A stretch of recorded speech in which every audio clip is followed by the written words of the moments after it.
Sudah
dia. Nah, dari situ saya mengerti, oh ini anak sukanya dengan Al-Quran. Mulai dari situ saya sering memperdengarkan beliau dengan Al-Quran. Awalnya itu Masita secara otodidak, Ibu, dia menghafalnya. Jadi hanya melalui depan TV. Dia berdiri depan TV sambil mendengarkan Al-Quran waktu itu orang mengaji. Ada channel televisi waktu itu, kalau tidak salah Roja TV ya. Ya, mulai dari juz pertama sampai 30 itu diulang-ulang. Kalau diganti channelnya, Masitanya marah-marah, maunya orang ngaji terus. Nah, waktu umur 4 tahun itu surah favorit Masita itu Ar-Rahman. Keluar masuk dia baca Ar-Rahman. Jadi saya tanya sama ayahnya, mungkin kita bisa tes hafalan Masita, siapa tahu sudah ada dia hafal karena sudah lama depan TV. Nah, setelah kami tes ternyata kakak Masita waktu itu sudah hafal juz 30, 29 dengan Al-Baqarah, hanya menyimak depan TV. Nah, setelah itu kami orang tua fokus untuk melanjutkan hafalan beliau. Jadi karena keterbatasan Masita, cara menghafalnya itu melalui dengan pendengaran. Kalau pulang dari sekolah, Mas Asa kasih melalui HP, satu hari itu satu halaman. Ba'da maghrib itu terus diulang-ulang sampai ba'da maghrib atau isya beliau menyetor hafalan Al-Qur'annya. Begitu setiap hari diulang. Misalkan hari ini halaman pertama, terus besok di halaman kedua. Tapi kami ulang lagi di halaman pertama dan seterusnya. Dan itu pun murotal setiap hari juga masih dengar.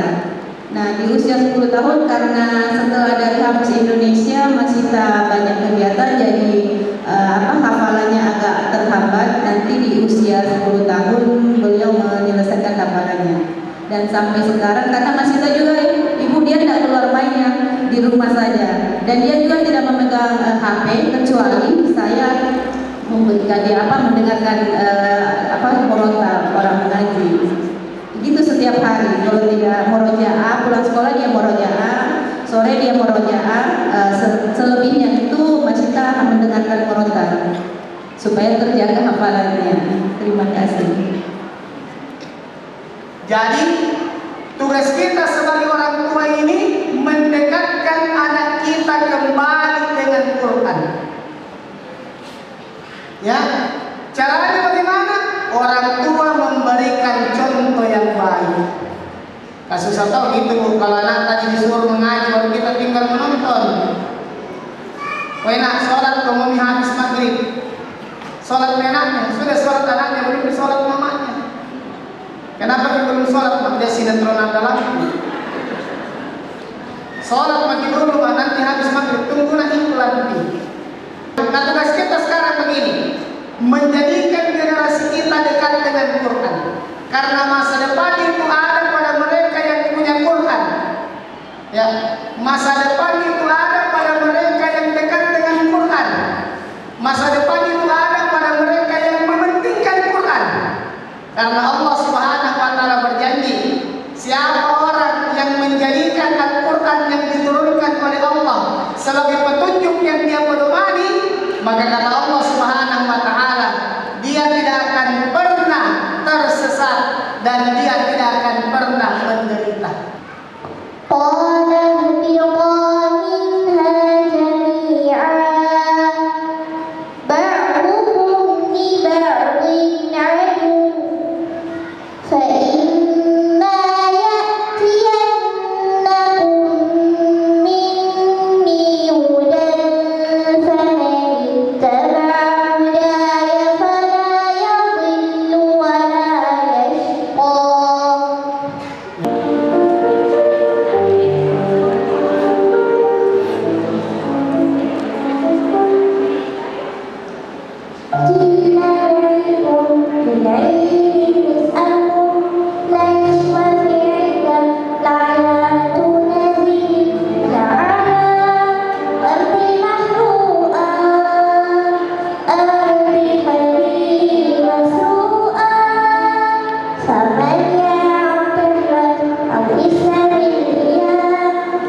yang dirawat di Mesir, adik-adik Palestina, anak-anak yatim Palestina, kita memberikan bantuan selimut dan bantuan pengobatan dan biaya pendidikan. Oleh karena itu sekali lagi kami ucapkan ajarallahu fima ataita wa baraka fima ataita wa ja'ala laka tahura. Semoga setiap rupiah yang kita infakkan untuk Palestina menjadi saksi di hadapan Allah bahwa kita pernah menjadi saudara bagi mereka. Innamal mu'minuna ikhwah, sesungguhnya orang mukmin itu bersaudara.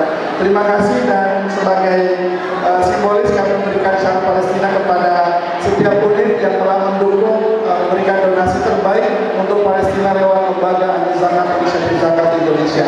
Terima kasih. Indonesia kepada pimpinan setiap unit, yaitu SMIT Insan Madani Palopo dan SDIT Nurul Islam Palopo. Bentuk tangan untuk kita semua yang